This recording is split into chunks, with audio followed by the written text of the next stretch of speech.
Gentlemen, welcome back. It's Pat from Man with Purpose, the big brother you never had. Today, I want to talk to you about how to get over a really bad breakup. But first, the intro.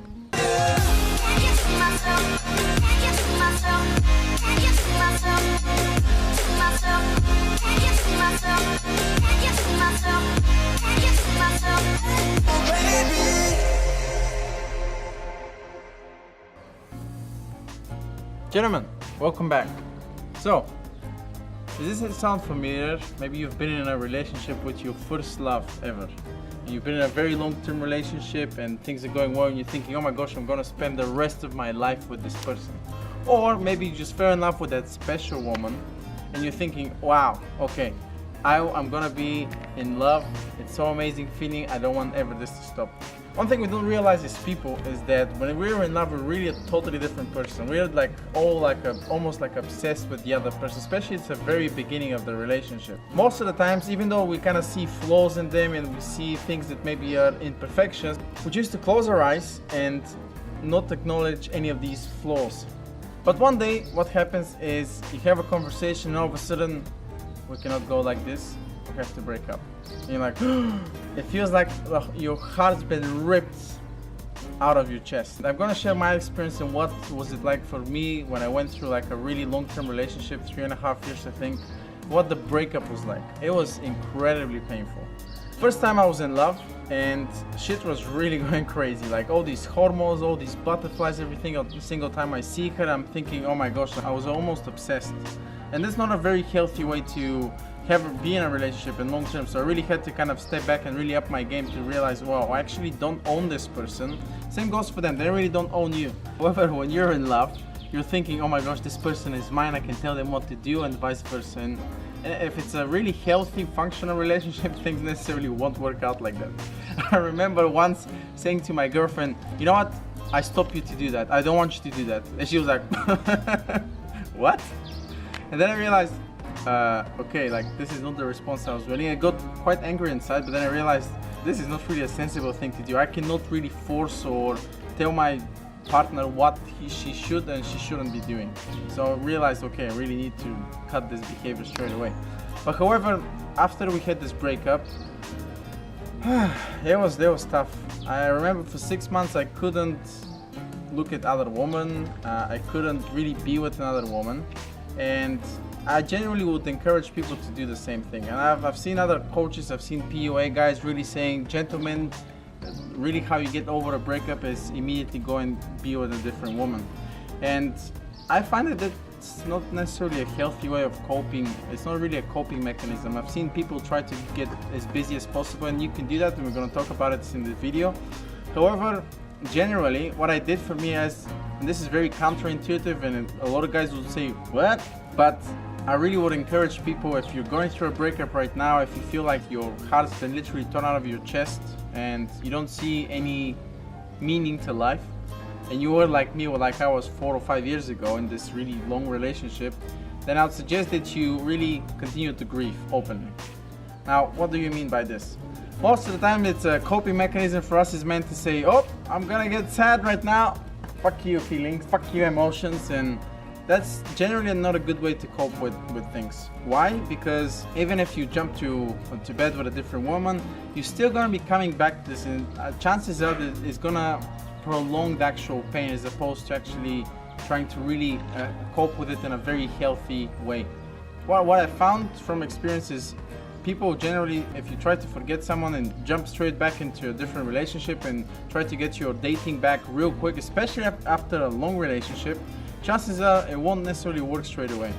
My ex-partner at the time, she was in a relationship with me, but at the very beginning she just cut out with different relationships. And I gotta tell you, the first year wasn't easy at all. She was thinking about what of the old partner and feelings and getting emotional, which is all part of the process. But it just goes to show, if you really try to force things and start seeing other people immediately, this is not really a coping mechanism. So you really have to give yourself a bit of patience. Cry if you need to. I don't think crying is a bad thing. In fact, people who do say that men shouldn't cry are full of shit, in my opinion. Allow yourself to do that. You're experiencing all these like negative emotions, or really emotions of grief, of sadness, and you're gonna be going on a downward slope until you hit really rock bottom. And for different people, this could take different periods of time. However, if you really allow yourself to grieve openly and to not necessarily cry all the time or cry in front of your partner all the time, because that's quite needy. That's a different type of thing which we don't want to be at. If you really allow yourself to go on this downward slope and really open griefly and really go through this healthy process of actually growing up, believe it or not, because something like this is really going to make you stronger, and you better be thinking, how is this going to make me any stronger? We'll talk about that. Once you start going up on this emotional slope and you getting your social life back together, your dating life together, then the range of emotions which you'll be able to experience would allow you to really live life almost like an enhanced way, because you allow yourself to feel all these different types of emotions, as opposed to closing in, man don't cry, all this kind of macho bullshit that's been thrown around left and right for the last 15-20 years, which I think is really unhealthy. Now gentlemen, if this is a really fresh wound, I would encourage you to avoid behaviors like begging or pleading your partner to come back. Now at the very beginning, if you're really fresh out of a relationship, chances are you won't feel like doing any of that, and the only thing you would want to do is go back and snuggle, smell her hair, and really settle in with her.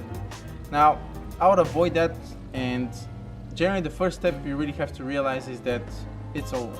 Like, you really have to accept the fact.